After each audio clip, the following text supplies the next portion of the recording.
Welcome to the I2 podcast. And as always, so excited to be with anybody and everyone who's listening. I'm joined today by a great friend of mine who we're going to talk about what does it look like to really have a multi-ethnic church, a multi-ethnic expression. He's a pastor, a leader, is in a multi-ethnic relationship. Good-looking guy, my friend, Pastor Jamison Horton. Pastor Jay, what's up, man?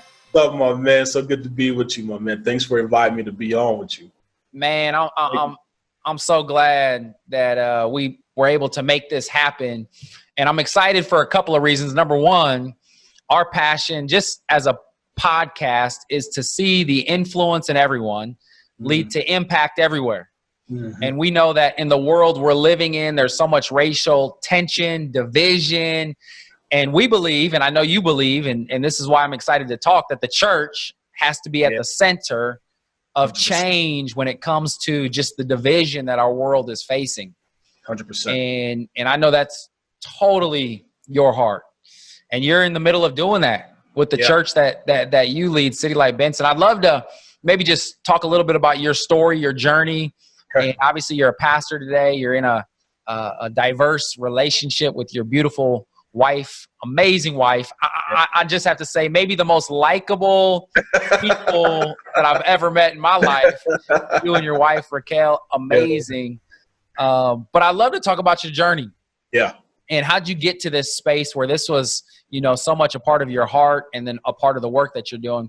Talk to me about growing up. I know your dad was a pastor, what type of church you grew up in, and just a little bit about your story. Yeah. Well, if you would have ever asked younger Jamison, who grew up in my dad's church, if I would ever be a part of a multi-ethnic church, I would have been like, not a chance. It's not how I grew up. Like, my dad, raised in the South, grew up in the mid-50s and 60s during the segregation and civil rights movement. My mom as well, in the small towns of Arkansas.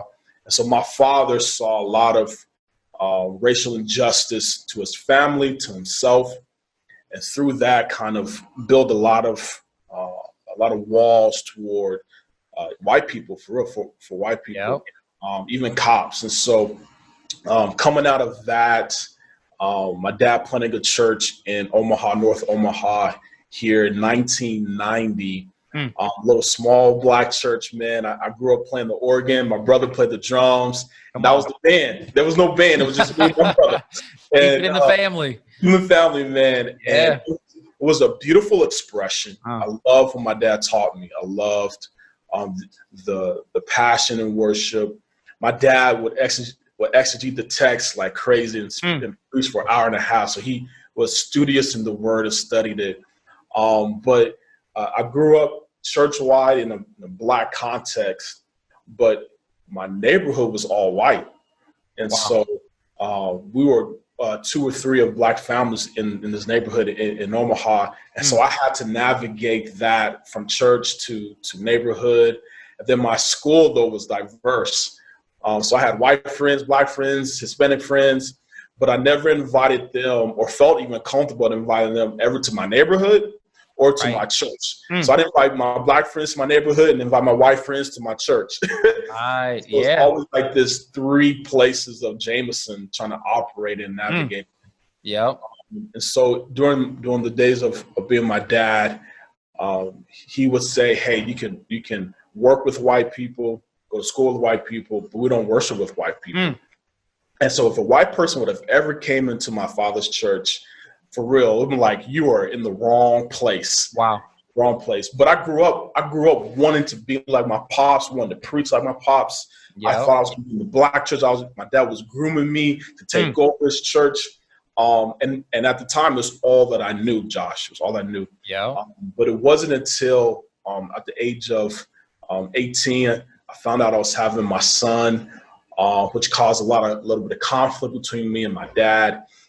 Probably more so internally of me. And so I found out I left my father's church, and my mom, when they got divorced, started going to an all-white church, which is the first time I ever stepped into a predominantly white church. And Josh, let me tell you, the first time I stepped in, they were singing The pastor was leading from an acoustic guitar, and I'm like, this is not God, man. I don't know what this is. I was used to the organ bumping, and he's playing. Probably couldn't feel it. Feel that, man. I was like, what is this? great lyrics, not a lot of beat. Not a lot of beat, not a lot of rhythm. Yeah. So I sat back and was like, this is not what I want to be a part of. But I remember when I left my dad's church and I stepped into this place, it actually was a place for healing for me. I remember the pastor specifically called for a few people to be prayed for. And I remember this moment where I was really hurting that a white pastor actually prayed for me. Wow. And so from there, I gave my life to Jesus. And at the time, this church was moving even toward being multi-ethnic as well. Literally a block from my dad's church, I started going to another church. And then that even caused even more tension between me and my dad. My dad said, Jamison, how could you go to a white man's church? And I was like it was dynamic, it was diverse, multicultural. And it was in that place where I felt that God had called me to be. And I didn't want to go back to what I was used to. And so when God saved me, man, I was like, how could I not worship with my white brothers and sisters, Hispanic, Asian? Like, I was like, this is the kingdom. This is the way it's supposed to be. And so, yeah, even in that, my father still just tension, didn't accept that. And our relationship was broken because I would not take over his church, and kind of left that. And so, and you said this, I learned it from you, that hurt people hurt people. My dad never got healed from the wounds of his past. And that could have trickled down to me. In fact, it did, until I broke out of that. I was like, yeah, we, Black church, and this is our expression, and this is how we do it. And God removed me out of that. So I would not be here had God had touched my heart over 20 years ago when that happened in my life. So good, man. So good. And I love the way you ended there talking about hurt people and your dad's experiences. Because that was a question I wanted to ask you. Obviously, he was living out of his experiences. His church expression was a result of things he had experienced back in the day. Do you know what some of those experiences were? Do you know some of the racial tension challenges? Because, I mean, he lived with a very strong sense that, man, I should not worship with people who are not Black. And we know that Sunday is one of the most segregated day of the week. And a lot of it is because of decisions that we make. But like with your dad specifically, do you know what some of those experiences were that helped shape him? Yeah. So my dad got saved in a little small church in Arkansas.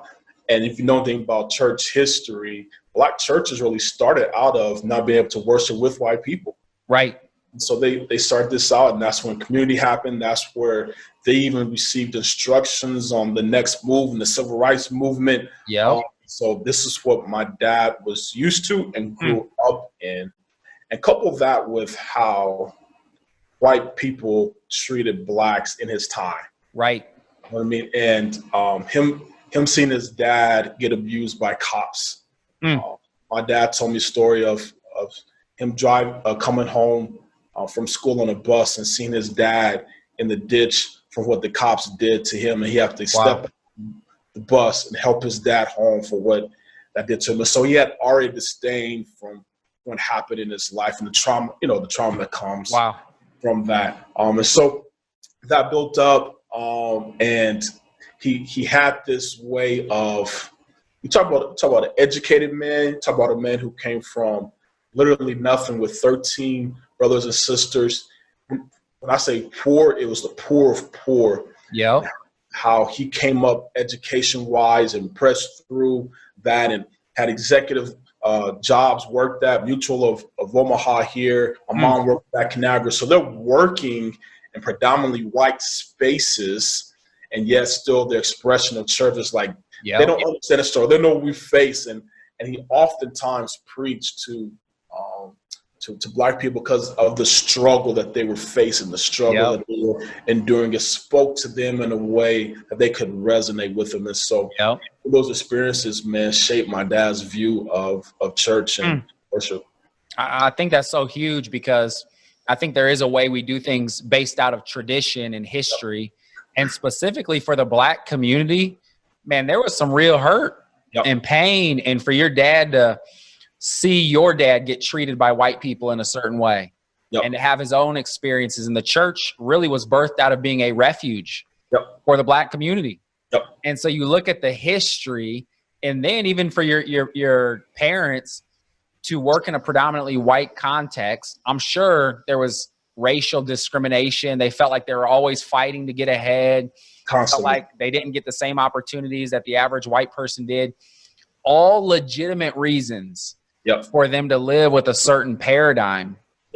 And on the flip side, it was your experience that kind of pulled you out of that context, that gave you a new kind of set of lenses to start to see life through.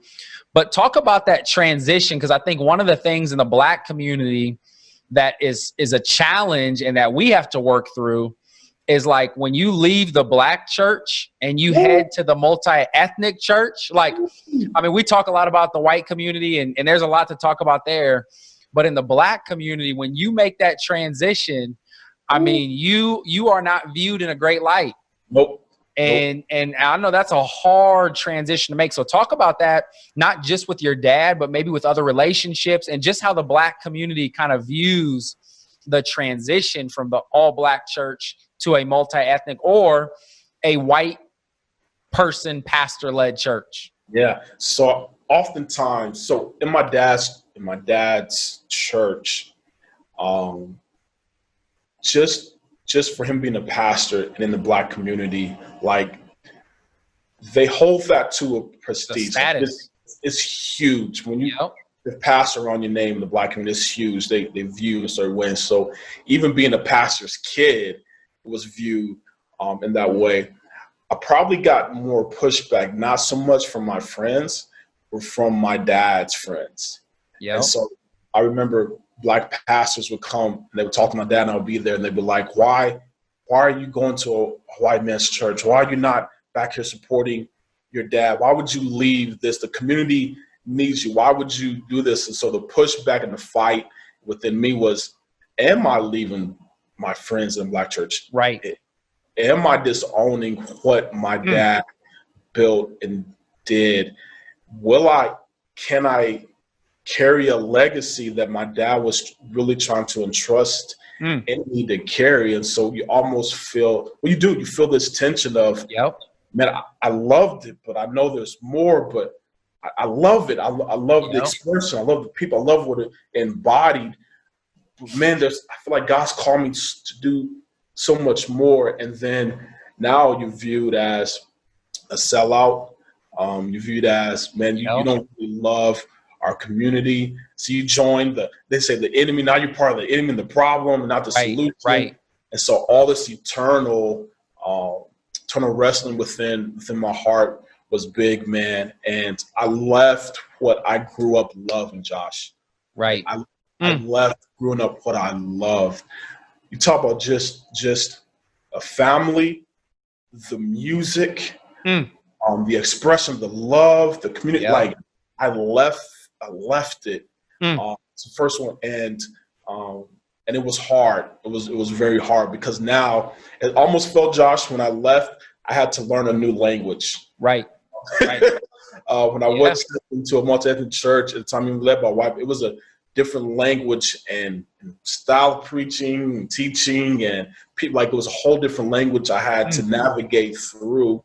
And even how I talked and expressed myself here at my dad's church, that was accepted, that was commonality, wasn't so accepted in this new church that I was at, and I had to learn how to navigate that. And it was an internal wrestling, bro, for a while. Even going to identity, like, who am I?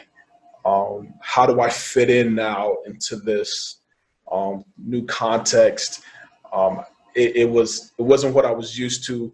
it wasn't even where I saw myself being when I was younger, and wrestling that out and walking through that, and now entering into a place where doors aren't open for me.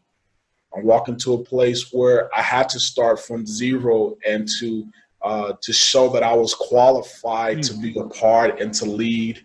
And then for white people to trust a young black man with spirituality and concerns and their life was huge. And so that was a big weight that I had to fight through, man. Yeah.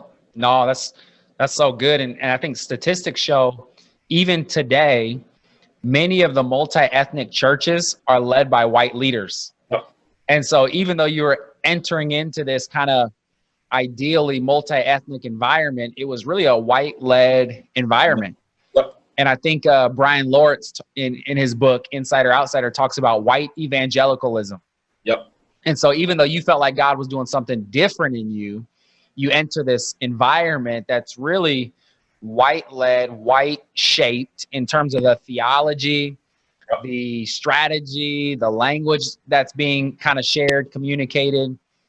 You talked about some of those challenges. What was it that kept you there? What was it that maybe was inspiring, or you really felt like, man, there's something here that I've got to be a part of this? Wow. There's one moment. Other than your mom being there.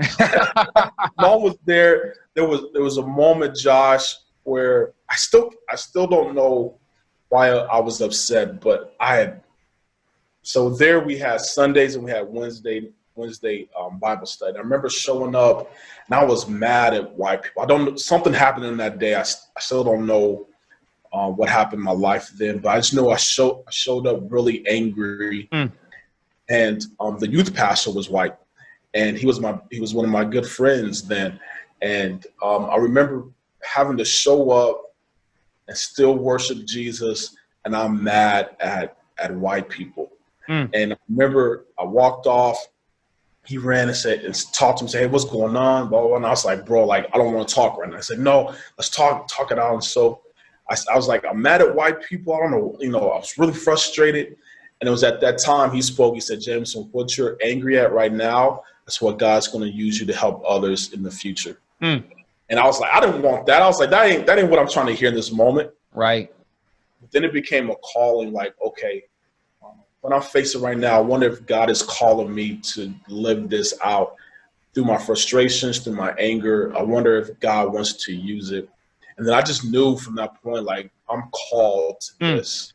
I remember I have friends say, "Hey, James, why don't you come over here? Why don't you do this?" I'm like, I can't. Like, I'm called to this, and I'm called to do this in the frustrations, in the unknown. I was called to it. And so I just knew then that God called me to it. And that's what led me to keep me pushing for where he was taking me to. So it wasn't easy, man. Like, it was very hard. It was a identity struggle that I really had to face and to wrestle out in. And still, even at times within now, myself still doing that. But I feel like God equipped me, he wired me to do it, and still starting to see now the fruit of it a little bit. Right. I'm speak to it now.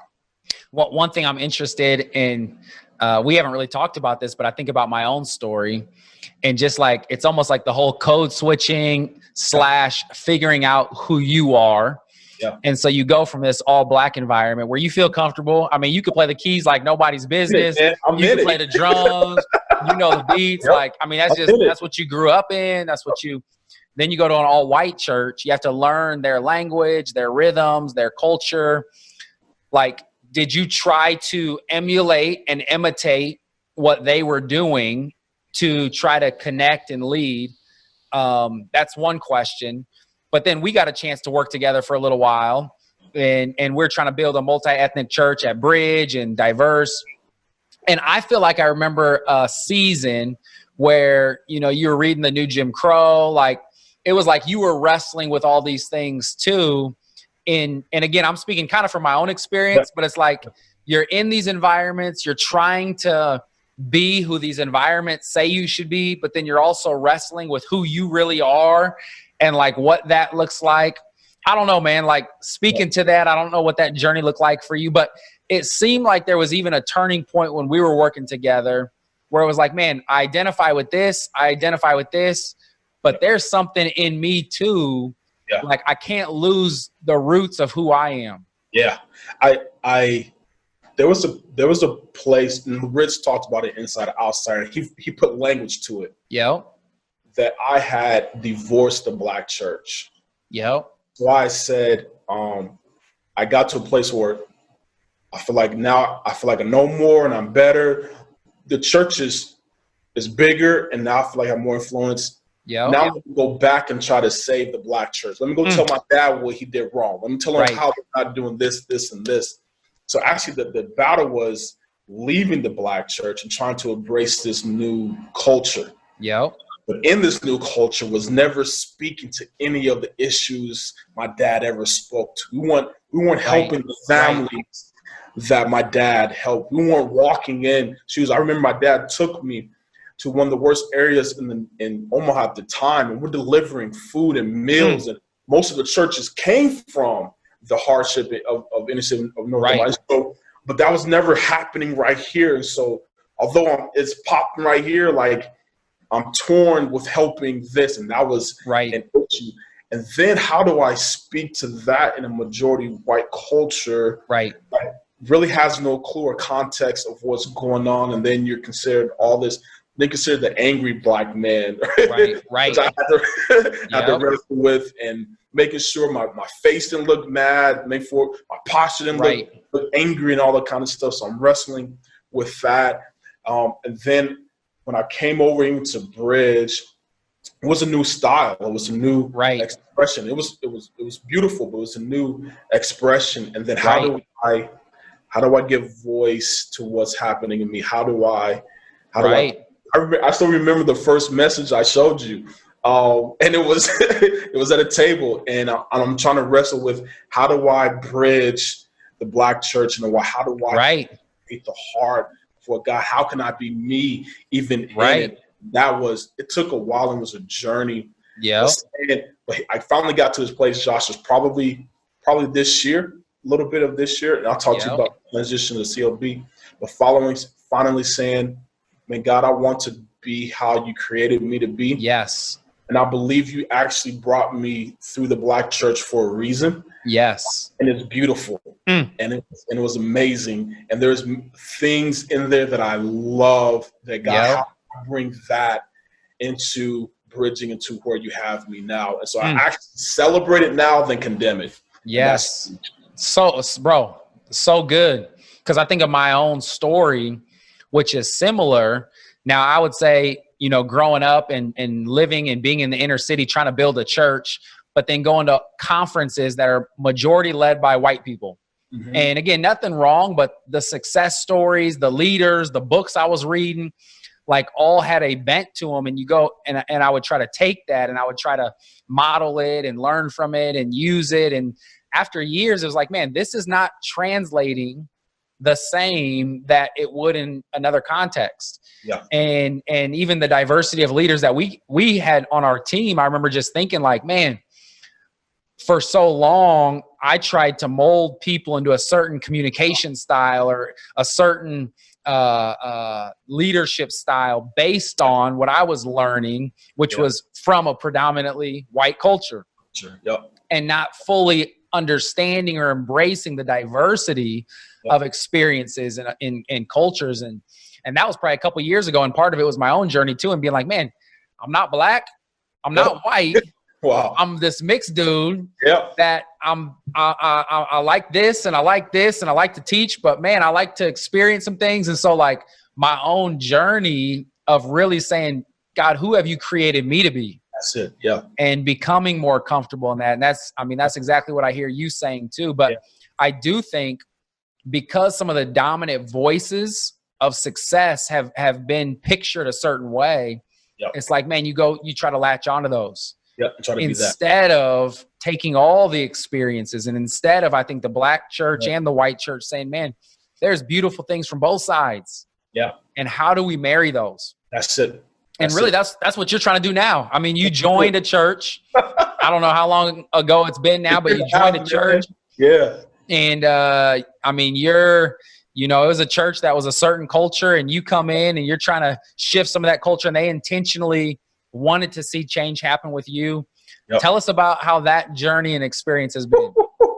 Let me see where you want me to start at. Okay. See, God gave you all these experiences for a reason. Now he's like, man, I want to see if you're going to do something with them. Here you go. I remember the first, so for listeners, I was planting church, came out of Bridge, and we were going to plant church 2 years ago, Multiethnic church, and we were in the process of that.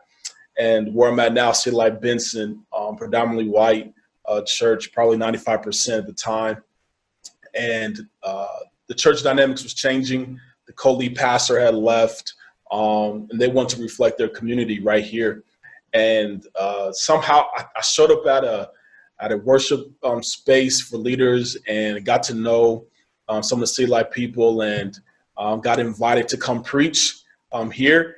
And from there, they were like, how can we do this together? Our community changed, how can we do it together? I wasn't looking for it. It wasn't part, Josh, this was not a part of my plan. I was supposed to be doing it way in a different section of the city. And God saw it differently. And I remember asking God, I said, how and why would you want me to do this? And he spoke two things 2 years ago that I'll never forget. Before I even started the journey, he said, one, this is not about you. It's bigger. And two, it's going to look a lot different than how you think. And he told me this. I only remember a few moments when the Holy Spirit kind of like really speaks to me. I just remember that moment. He said, I need you to solidify this in your heart before you do anything else. Wow. I was like, yeah, I want to be different for sure. And not about me for sure. And I kept looking for it. Alongside, about a few months later, CLB opens its doors to say, hey, let's do this together. Wow. And so now I'm walking into a total different kind. Josh, I've never transitioned to church. It's a new even senior leadership. How do you do all that? And it wants to become multi-ethnic. You just take all those dynamics. I'm literally thinking my first time, do I wear J's or do I wear boots? I preach. I mean, internally, how will they perceive if I wear J's preaching, man? All these internal expectations that I've had. And so I walked into that, and I asked them a question. They said, hey, what's your vision for the church? I said, well, what does the elementary school across the street look like? They said, well, it's diverse. I said, well, our church should reflect the elementary school right across the street. If every kid that goes there can't come in and say they can see themselves here, we have a problem. We have an issue. And so that was like, hey, let's do it. And so from there, little by little, we've been transitioning. It started with just leadership from me and Tyler, who's a white, my white co-leader. And just took from there, how do we lead out together in this? How do we celebrate and champion each other, our strengths, and how God has created us? From there, say, okay, how do we take that to the congregation? How do they navigate this? And now new relationships, and now you got a Black leader who preaches differently, who talks a little bit differently, who likes, the worship sounds a little bit different. And that's a lot of different, Josh. Like that's a lot of change and different. Yeah. And I remember specifically one time, it was probably the first month where it was the biggest challenge, when I was standing, getting ready to preach, and I get up and I look, and I'm the only Black person in the room. And at that moment, I was like, God, I don't know if you called me to this. I don't feel, even though I'm leading it, I didn't even feel like I could be a part of this. And so I remember I told our elders the next week, I said, hey, I just want to let y'all know how this past Sunday was. They're like, it was great. It's probably, I was the only Black person in the room. And just their conversation said, we didn't even recognize it. Wow. We never had to. Wow. They're not even contemplating. You know what I mean? Yeah. And I'm staying there. And so that was a huge moment when I said, okay, God, I said, we got to change and be different. So that when a Black person, a Hispanic person walks in the room, they don't feel like we were thinking about them. where they feel like, okay, I can be a part of this, and now I feel isolated. And that took some big, courageous changes. Wow. Our leadership changes, our worship changes. I still remember a few songs being played. I shared this to our congregation this past Sunday, how uncomfortable it was being in the room and hearing this song. I mean, it just was rock song. And literally, I said in my head, no Black person is ever going to walk through these doors. But that was a big change, man. It was uncomfortable.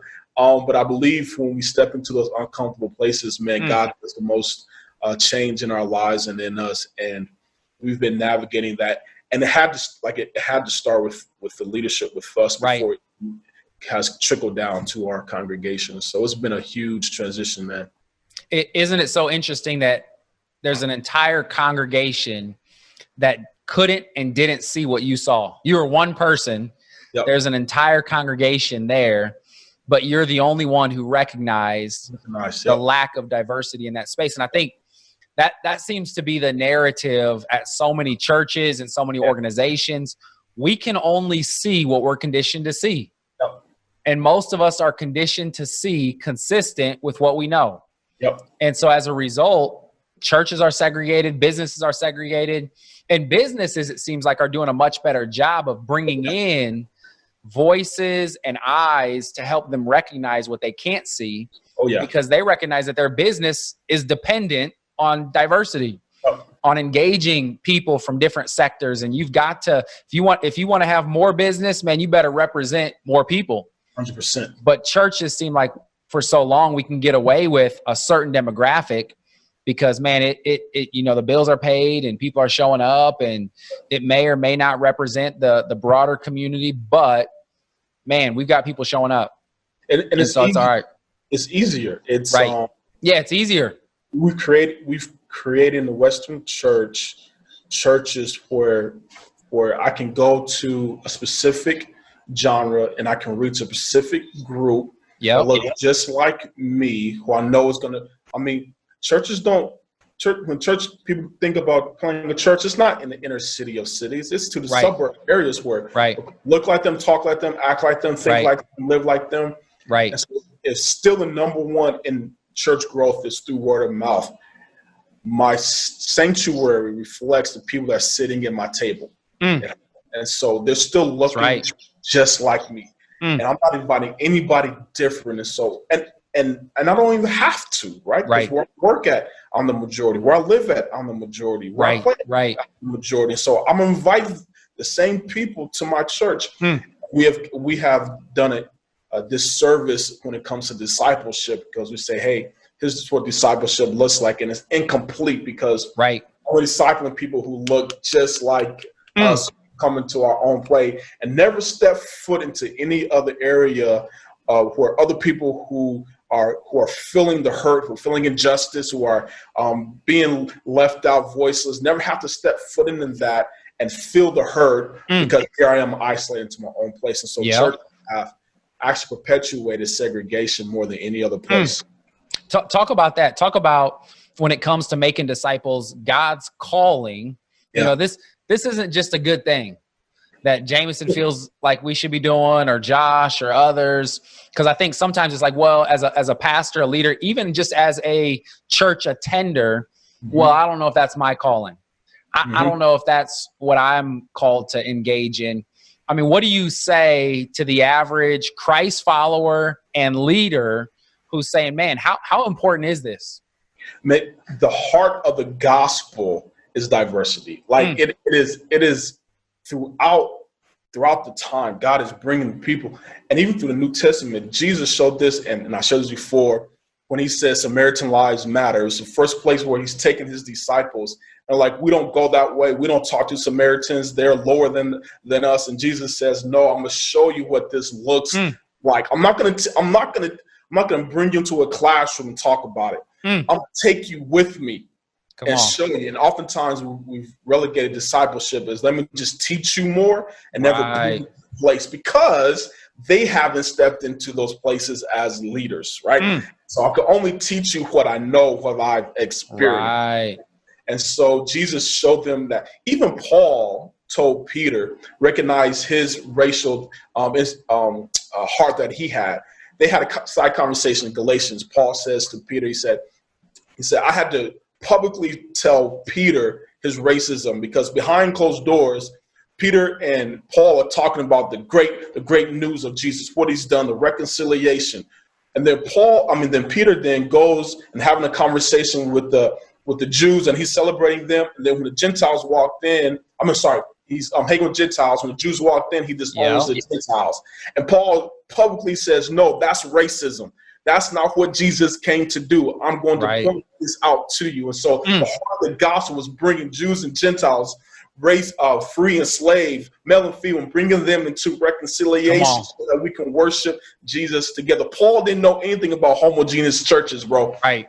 He didn't know anything about that, man. He kept reconciliation, bringing together. And so that is at the heart of the gospel, man. And for us to think that we can continue on to try to have a specific group in which we want to reach. I want hipster, cool,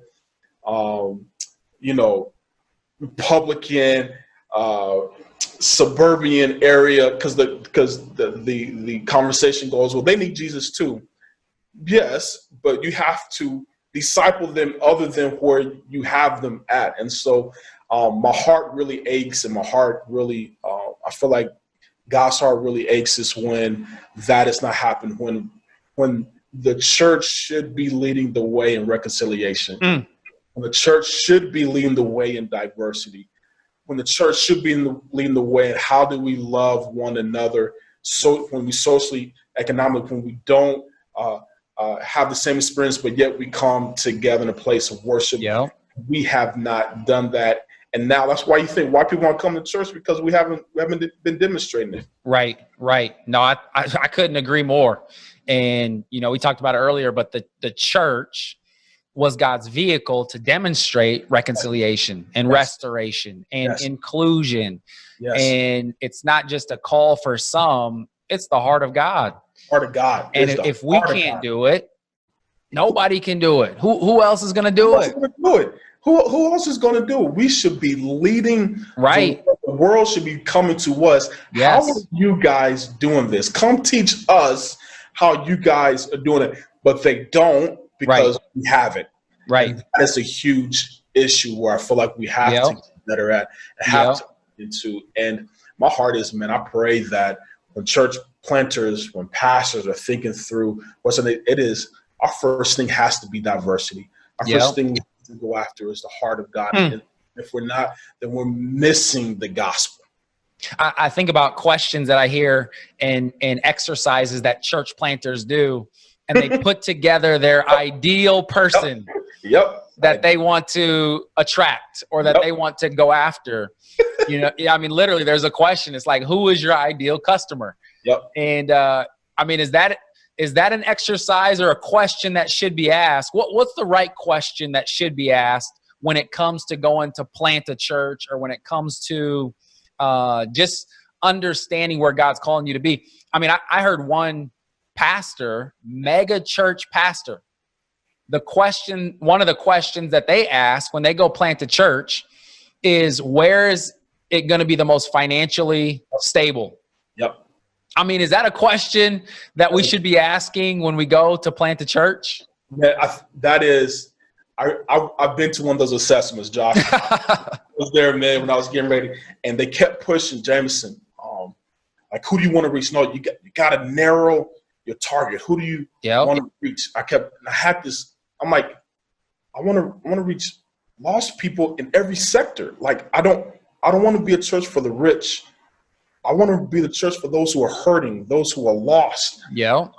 Where does God call me where we can make impact in a space? How do we bring the rich? How do we bring the influential into spaces where they would never step into? I believe that's why I love Bridge and love where we're located, where you have to come from where you are at to where hurting people are at, because you can never care about people you're not in proximity of. About that. And the question should be is, where would Jesus be at?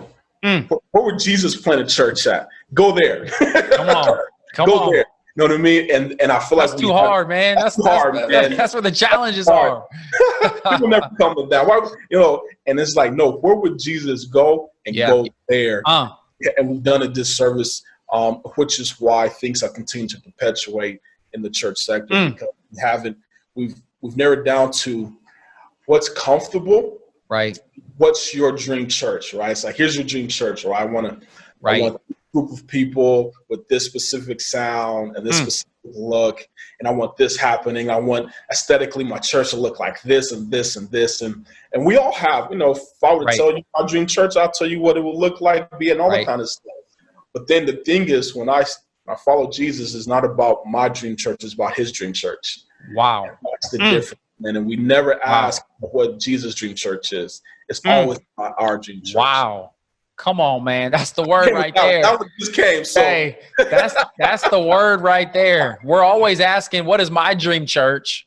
Instead of saying, God, what is your dream church? Dream church. And just maybe God's dream church is different than our dream church. 100%. Oh, you already know that. I mean, when you look at the local expressions, I know God's dream church isn't a church of division.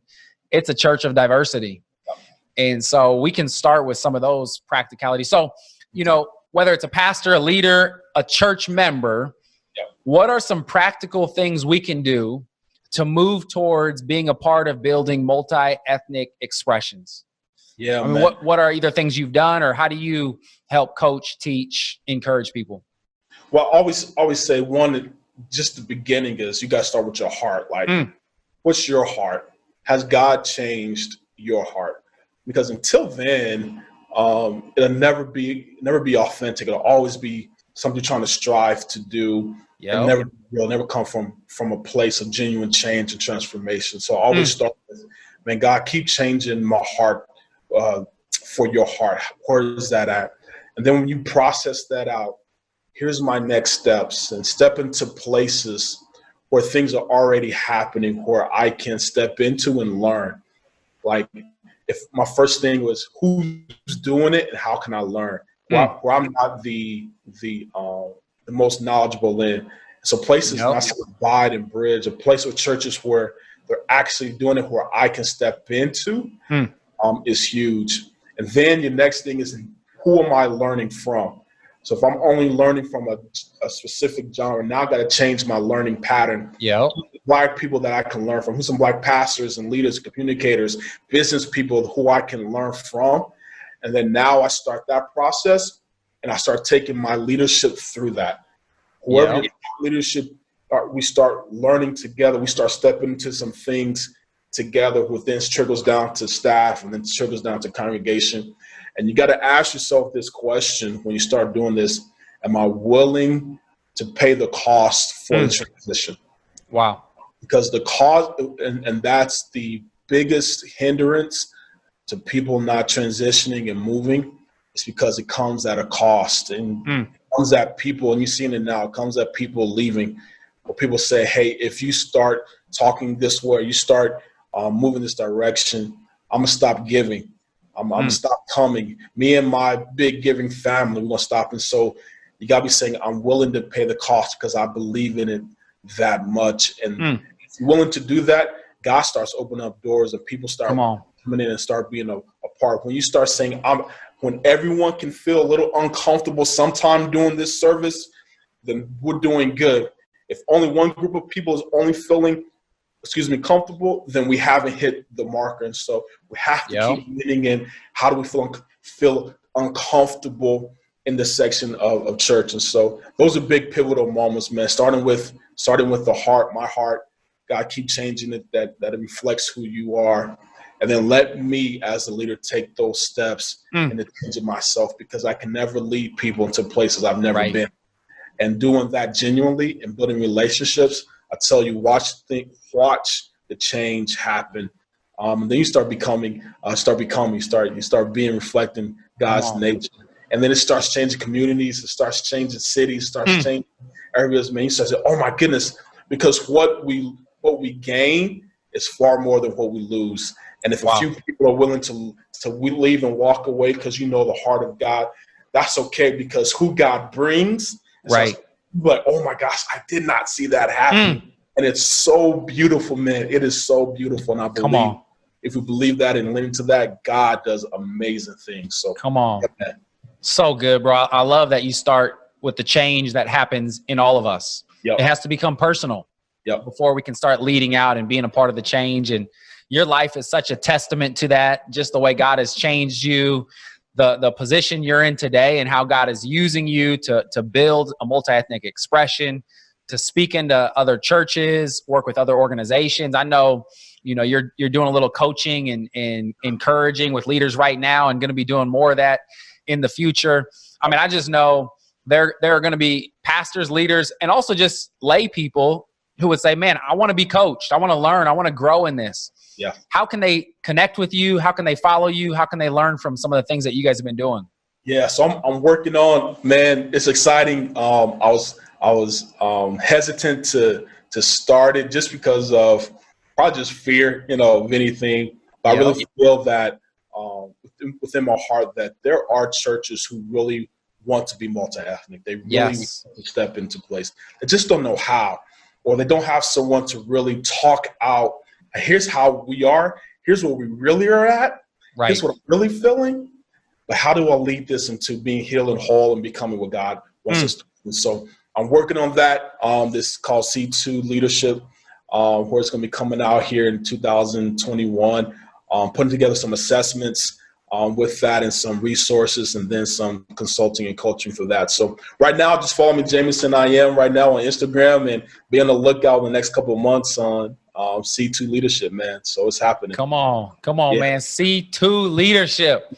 Check it out, 2021. And then in the meantime, go follow my man, Jamison Horton. Seriously, see what they're doing. Go check out their church, City Light Benson, right here in Omaha, if you're in the area. Love you, man. Love your wife. Love how God is using you. So grateful for your leadership as a whole. And just man, we believe that the church is the hope of the world. That's it. And just praying and believing that as followers of Jesus, the influence he's given us, we can be a part of building those expressions that draw people, that represent the heart of God, and ultimately further the kingdom. That's it, man. So just want to encourage you, if you're listening, if you're watching, man, use your influence. Learn, grow, allow God to change you, to give you more of his heart, and then allow and be willing to take the bold steps of moving into places where you can be a part of the solution wherever you are in whatever city God's called you to. So again, thanks, Jay. Love you, bro. Appreciate you so much, bro. Thanks for having me on. Yeah. Well, if you want to check out our other podcasts or, subscribe, you can go to wherever there are podcasts being shared. Always want to encourage you. You don't have to do everything, but God has gifted you to do something. And so make sure you use your influence to impact the world right where you are. Can't wait to see you next time.